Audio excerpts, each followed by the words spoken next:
Virgil Armstrong was an intelligence officer with the CIA and worked with highly classified assignments. He retired with the rank of major. I received documents which said that a UFO had landed in the middle of White Sands, New Mexico proving grounds, and that this object was inert, was under surveillance, and would be kept under surveillance until they could determine whether it was hostile or friendly. It later turned out that it was friendly in that the occupants were dead, and when we got aboard, there were 5 bodies. The bodies were diminutive in size, in other words, 3.5 feet. The largest one was just under 4 feet. 2 of them were obviously the commanding officers because 2 of them wore epaulets on their shoulders. Later turns out that they were all male. When we flew them back to Wright-Patterson, of course, the examination, physical examination, and the autopsy, of course, revealed that they were indeed all male. I think what has happened over the years, the government has lied so much that they have painted themselves into a corner, and it's almost impossible for them to tell the truth today. Well, Virgil, you're in a little different realm than most. You've been involved with military intelligence over the years. What got you first involved with the UFO phenomena? Well, my first exposure to it was in 1948 with the second capture of a UFO in the United States at White Sands Proving Grounds, New Mexico. And this was a capture as opposed to a crash? Well, actually what it was a soft landing, of course, and then subsequently it was a capture. I would say it was a presentation. We had had several disastrous crashes the year before in the Roswell, New Mexico area. And they had impacted and scattered bodies and pieces of the craft all over the landscape. We did get 1 body out of that, but we didn't have much to go on. And I feel that crash or presentation, call it what you will, in White Sands, New Mexico, was to right the error that they made in the first 3 or 4 introductions. And so that craft came down silently, had 5 occupants. Later turned out they were all dead. It was a soft landing, and of course it was in the middle of the most sensitive proving grounds in the world then and probably even now. Mm-hmm. And so I think it was a way of saying to us, there was a greater intelligence watching all that we were doing, particularly in terms of our atomic and nuclear advancement and weaponry. And so that was my first introduction to it. And of course, from then on, it became a subject of interest. And but I really did nothing seriously about it. That was 48, and then I retired from the military in 1962.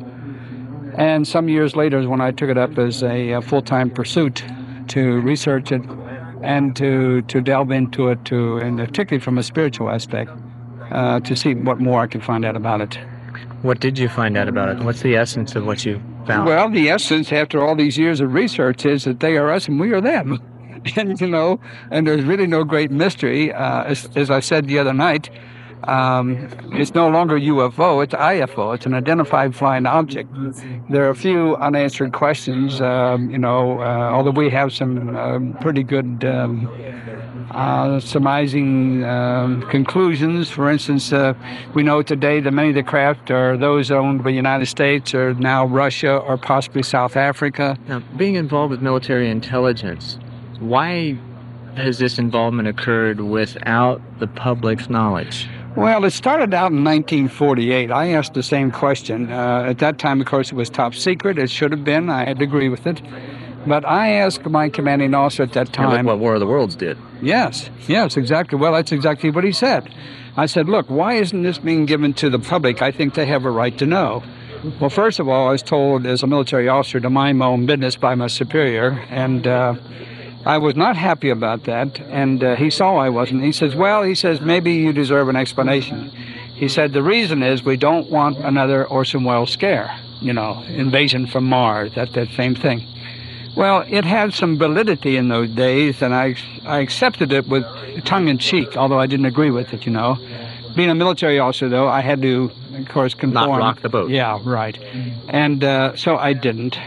But that later became a catch-22 right up to this present-day age, You've been rocking the boat here lately. Oh, you bet I have. Well, I started not so much now as I did, say, in 1980 on. It's like I said the other night, these people wouldn't be here today disclosing what they are now if I had not done it in 1980 and challenged the government and said, look, you characters, I said, you damn well have lied to us about all of this. There will be mass flyovers, and the government will have to say, yes, buddy, they're here. And in their defense, the government's defense, I would have to say that they're attempting to do that. First of all, they attempted to do it through the movies, Close Encounters of a Third Kind, E.T., The Day the Earth Stood Still, and all these. These are paid advertisements, so to speak, to you and I to let us know that these things do exist and they are here. Soften the blow. To soften the blow, exactly.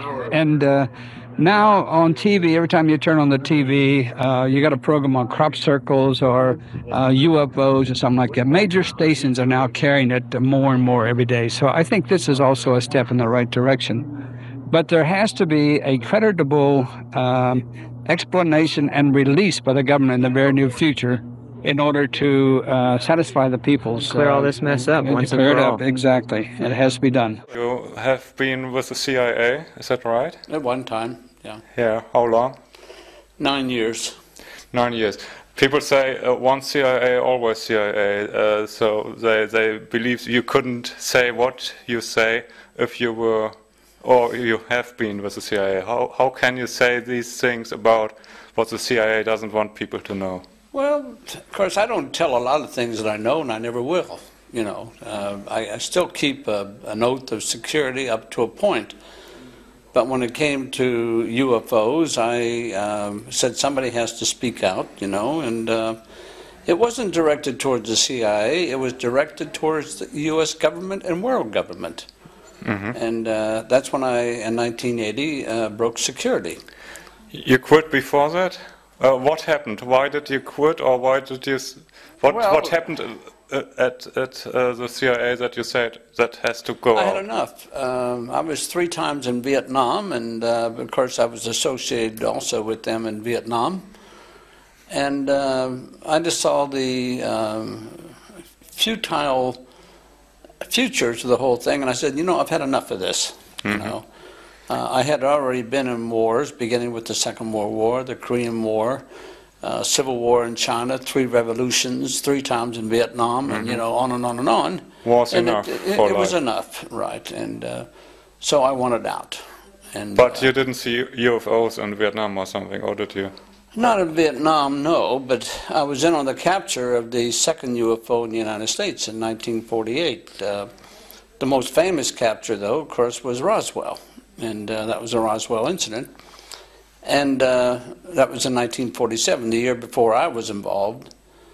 And then the second crash is what they call the White Sands, New Mexico crash. And mm-hmm. that was very highly classified and still is today. You were involved? Like you were on the... No, just on the White Sands one. I was in on it.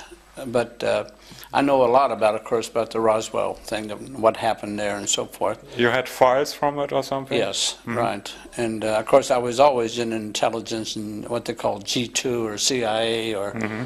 Because of my intelligence background, beginning with the Second World War, I was stereotyped. And so, consequently, all my assignments, for the most part, had to do with intelligence. Sure. Which was my main thrust. But... I didn't really get involved, deeply involved, in UFOs of a personal nature until after I retired. And it was that time I began to investigate ETs and UFOs in great depth. I had just come from the CIA, and I was assigned to the 82nd Airborne Division in Fort Bragg, North Carolina. And then I was placed on temporary duty with the intelligence of then the Army Air Corps. Mm-hmm. And which later very quickly became the Air Force as we know it today. Mm-hmm.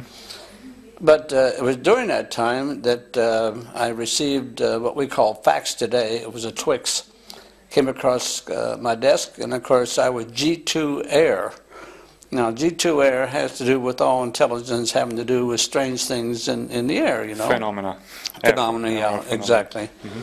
And what happened was the commanding general sent me a Twix that he had received from 3rd Army headquarters, stating that a UFO had crashed at White Sands, New Mexico, and was presently under observation. Mm-hmm. and the observation was to determine whether they had friendly intents or they were hostile, if there was any occupants aboard, you know, and were they men and women or all male or whatever. So a lot of questions were being asked. And through a cordon of security around it, and they kept it under surveillance for a little over 24 hours. And nothing happened. And so then they began to probe the exterior of the craft, trying to find an access into it. And as luck would have it, a phenomena or God or the ETs or whoever, you know, they hit a button from the outside, an emergency button. Down came a door from inside of the craft itself with steps, and of course now we had entry to the ship itself. There were 5 bodies aboard, all of them dead. Dead bodies. Yeah, they had asphyxiated. What had happened, ostensibly, they had blown a portal, and so they suffocated, you know, due to a lack of support system. What did they look like? Little guys, 3.5 feet. Is it like the small cries people talk about? They weren't like the Zeta reticuli grays. No, their eyes were different. The Zeta reticuli grays have almost insectoid eyes, you know. These little guys had nice eyes. They were kind eyes. The 5 occupants, one of them was just under 4 feet, and he obviously was a commander because he had epaulets on his uniform. And one of the smaller ones, the 3.5 feet, also had epaulets, so he was obviously the assistant commander. The rest of them were dressed in very tight-fitting silver uniforms. And so now, characteristically, in other words, the physiognomy, they had no hair anywhere on the body. Huge eyes, an outsized head with the body, no ears, because the ears had atrophied. The nose had atrophied. The mouth was immobile, and so it wasn't like our mobile mouth, you know. Yeah.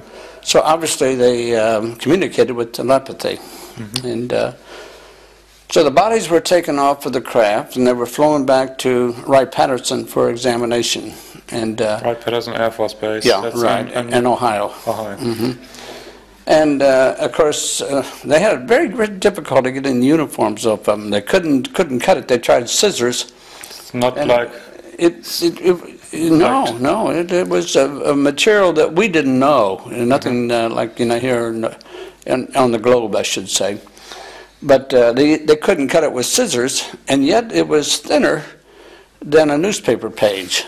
Amazing. And it is. So finally they had to resort to metal shears to cut it, and they finally got the uniforms off of them, and then of course they examined the bodies. They were all male.